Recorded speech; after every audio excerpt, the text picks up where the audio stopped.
Once upon a time, in a land of misty mountains and deep forests, there lived a king named Alveron. He was not born with a crown placed gently on his head. He earned it through courage, wisdom, and a deep love for his people. Alveron believed that a true king was not measured by power, but by responsibility. For many years, his kingdom flourished. Fields were green, markets were full, and people slept without fear.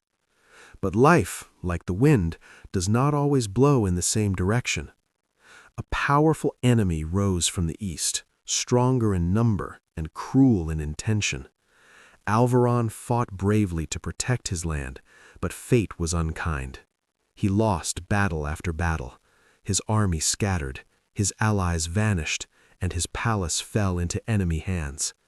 The king who once stood proudly before thousands now stood alone, wounded in body and broken in spirit. Forced to flee, Alveron hid deep in the forest, far from the throne that once defined him. In a dark cave, hidden among rocks and roots, Alveron took shelter. Rain fell outside, matching the storm inside his heart. His clothes were torn, his sword dull, and his hope thinner than ever before. He sat against the cold stone, replaying his failures again and again. "I tried," he whispered to himself, "and I failed." His mind was filled with regret, anger, and shame. For the first time in his life, Alveron considered giving up. As the hours passed, the cave grew quieter. The sound of rain softened, and the king's breathing slowed. That was when he noticed something small above him. A spider was climbing the cave wall, carrying a thin thread of silk. Alveron watched without interest at first. The spider climbed halfway up, slipped, and fell back down. The king turned his head away. "Even you fail," he murmured. But the spider climbed again. It tried the same path, struggled, and fell once more. Alveron felt a strange connection. He had tried to rise again and again, only to fall. The spider's effort felt familiar. "Why do you keep trying?" the king whispered, almost annoyed. "Don't you know when to stop?" Still, the spider did not answer. It simply tried again. And again it fell. Each time it rested for a moment, then climbed once more. Alveron began to count. 1 fall, 2, 3, 4. The spider slipped again and again, its tiny body shaking, its thread breaking. The king expected it to give up, just as he was ready to do. But the spider did not stop. With each attempt, Alveron noticed something change. The spider adjusted its path slightly. It held the wall differently. It moved slower, more carefully. Failure did not make it angry. It did not panic. It simply learned. Alveron felt something stir inside his chest. A quiet voice asked him a question he had been avoiding. What if failure was not a sign to stop, but a lesson to grow? On the 7th attempt, the spider slipped again. Alveron sighed deeply. "This is useless," he said softly, speaking as much to himself as to the spider. But then, on the 8th try, the spider reached higher than before. It trembled, almost fell, but held on. Slowly, patiently, it reached the top and attached its thread to the rock. The web began to form. Alveron stared in silence. His heart beat faster. The spider, so small and fragile, had succeeded where he was ready to surrender. Not because it was strong, but because it refused to let failure define the end. In that moment, the cave felt less dark. The king felt less alone. Alveron realized something important. He had lost battles, but he had not lost his purpose. His emotions had taken control of him: fear, shame, despair.